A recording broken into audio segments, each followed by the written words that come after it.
Law enforcement officers risk their lives every day. They deserve better, and the American people deserve. I have the floor, Mr. Jordan. Lady has What? Did I strike a nerve? Law enforcement officers deserve better than to be utilized as pawns. And you and your colleagues should be ashamed of yourself. The gentlelady will suspend and the clock will be stopped. Mr. Chairman, I want to make it quite clear that this amendment is completely irrelevant. I served as a law enforcement officer for 27 years. It is a tough job, and good police officers deserve your support. You know, it's interesting to see my colleagues on the other side of the aisle support the police when it is politically convenient to do so. Law enforcement officers risk their lives every day. They deserve better, and the American people deserve. I have the floor, Mr. Jordan. Lady has what? Did I strike a nerve? Law enforcement officers deserve better than to be utilized as pawns. And you and your colleagues should be ashamed of yourself. The gentlelady will suspend and the clock will be stopped. I want to admonish members. They must not interrupt someone who has the time. Mr. Chairman, can I ask a simply question? Can't shout out. If you think that someone is saying I agree. Mr. Jordan, you don't know what in the heck you're talking about. You know nothing about what law enforcement officers I know about my motive. And you're using them as pawns because it serves your ridiculous political purpose. Val, everyone must suspend. I am making the point. No one may shout out when someone else has the time. Not Mr. Gomert. Question, Mr. Chairman. Not Mr. Jordan. Nobody. Not Mr. Cicilline. Not Miss Demings. He didn't do that. But nobody. Not Mr. Jordan. Not Miss. Nobody. Okay, no, but I agree with that. But and how do we? Everybody. I have a question. I will simply. There is no question. Nobody may shout out.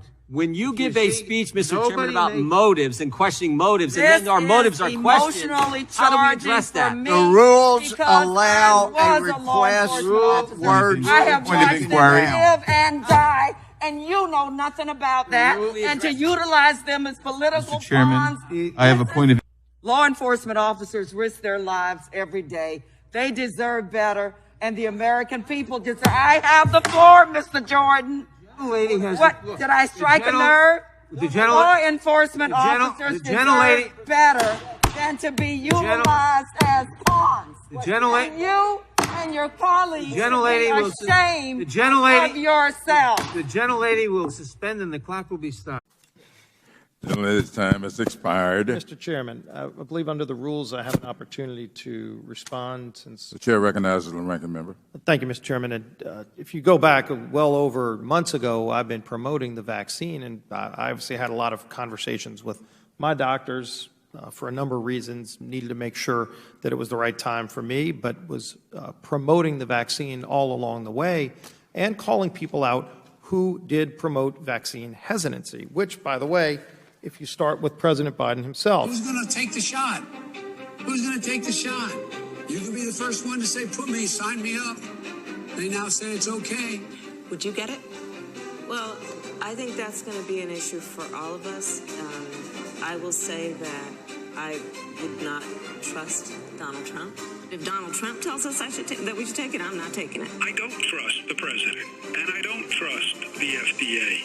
If and when the vaccine comes, it's not likely to go through all the tests that needs to be and the trials that are needed to be done. The American people don't trust the process.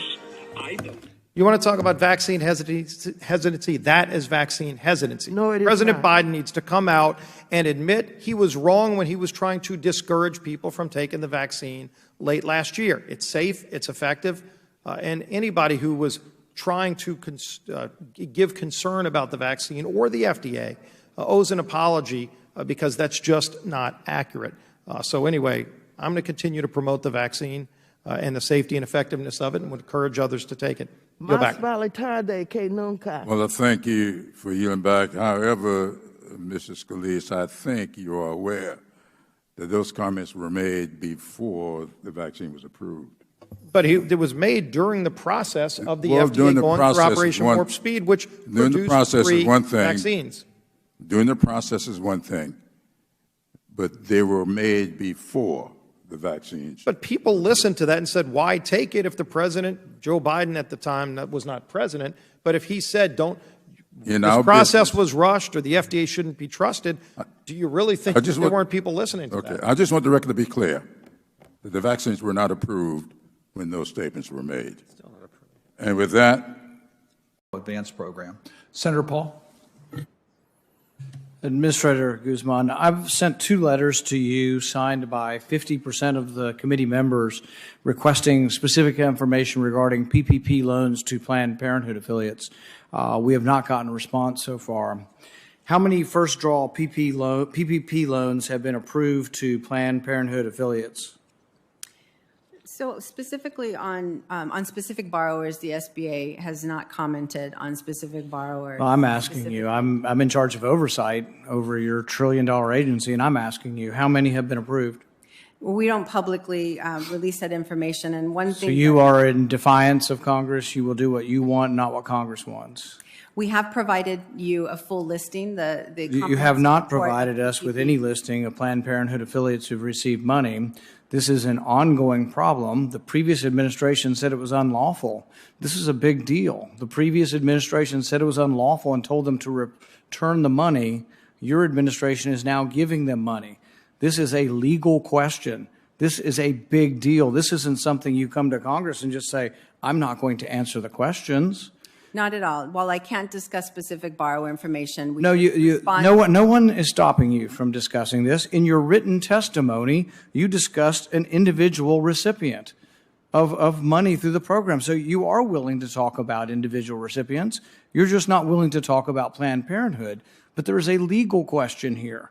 We want to know how many first draw loans were given. We want to know how many second draw loans.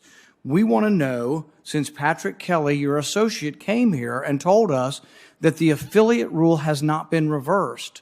The affiliate rule predated, as far as I'm concerned, the Trump administration. It goes back decades because it was done to protect small businesses. So small business programs were supposed to go to small businesses, not big businesses. So Planned Parenthood has 16,000 employees. The previous administration determined that they're a big business. And yet you continue to give them money and you won't tell us how much you're giving. You won't tell us if you've reversed your policy. Have you reversed the long-standing affiliate policy that has been part of the Small Business Administration for decades? No, we have not. And if I may, what we did provide to you is the full listing of all of the PPP loans. So it wasn't, we don't have a specific PPP file, but we did provide to your staff the full listing so that you could look at all of that information, including any Planned Parenthood. Specifically on the affiliation rule, nothing has changed with that regard. However, what I would say is that, specifically on affiliation, what applies here is management. Apparently the data you sent us that was in collection was sent months ago and doesn't include the new loans. So we want to know about the new loans. I think we discovered the old loans, and now we'd like to know about the new loans. But then we have to have an answer. If it's illegal, according to the Small Business Office, to give money to Planned Parenthood, how did it become legal if you haven't changed the policy? So the previous administration said they are a big business. They said give the money back. You're giving money to the people that the small administration said it was illegal to give money to. That is a conundrum. That is a real problem. And if I could speak to that letter was not a policy statement. It was not processed. In fact, the letter doesn't exist in SBA systems as it's not a formal process. Which letter? The letter that you referenced before in your letters to us about this issue specifically. And so we don't have. But what are you talking about? The letter? What letter are you talking about? You're talking about the policy? You're talking, right, which I would say is not a policy. How PPP. So you're saying that the previous administration, when they denied funds to Planned Parenthood, they did not refer to a policy? They did not refer to the affiliate policy, which is the policy? You're saying the affiliate policy is not a policy? The affiliation rule is a policy. What they were referring to was general. The affiliation rule, as we shared with you in our recent letter to you, and I apologize, that was yesterday, so I'm not sure if you've had a chance to review it, but affiliation arises under certain circumstances. Some of them don't apply to nonprofits in the case of ownership or board, stock options, or relations, identity of interest, which is more for foundations. But where this does apply is on management. And that's either where there's control of the officers. But you can see how common sense would dictate that you would put something forward saying that you've now reinterpreted the policy to say Planned Parenthood is no longer a big business but a small business. Well, because you're working in direct contradiction to the previous Small Business Administration that said they are a big business. They went through all the same rules you're listing for me, and they concluded that, yes, Planned Parenthood had direct control over the affiliates, that the policies and the actions were dependent on the national branch, and that they did not meet the definition of a small business. And so you are aware that not only is Planned Parenthood a politically controversial agent, entity, but it's also one that the rest of government has controls on. We have put the Hyde Amendment in for decades to try to prevent taxpayer money from paying for abortion. Mm-hmm. But now you're going around the Hyde Amendment, giving them money, but then you're also reclassifying them as not a big business, as a small business, but you're not being forthright. And if I may, I did not say that I'm not judging on the policy specifically with affiliation for a specific borrower, because again, we do not do that. I'm sharing the affiliation rule with you for your guidance. However, we don't. Basically, the borrowers attest to certain eligibility, and the lenders can rely on that attestation. The SBA doesn't directly. But they were ruled illegal by the Small Business Administration, and you're reversing that policy, and you're saying, "Oh, we don't ever look at this." Somebody else, it's a self-attestation. Well, someone determined that they were illegally getting the money and told them to get it back, and now they're getting the money. I don't know how that can happen without an explanation from the Small Business Administration. And then just to add on to that, the point at which SBA would look at that would be at the point of forgiveness. And so that prior, relationship is attestation by the borrower to the lender. But that's not the way, when I think it was Patrick Kelly, when he testified, he said you had thousands of ones that you had reviewed for honesty and whether or not they had been honest. And there were lists of people that hadn't been. And apparently Planned Parenthood was on the list. They're still on the list. So they're on a list of people illegally getting it. The policy was send it back, and now you're sending them more. You can see how it doesn't make sense to us. So, and then you're unwilling to comment on it, and you're unwilling to give us information. So my conclusion is that you believe you are above the law.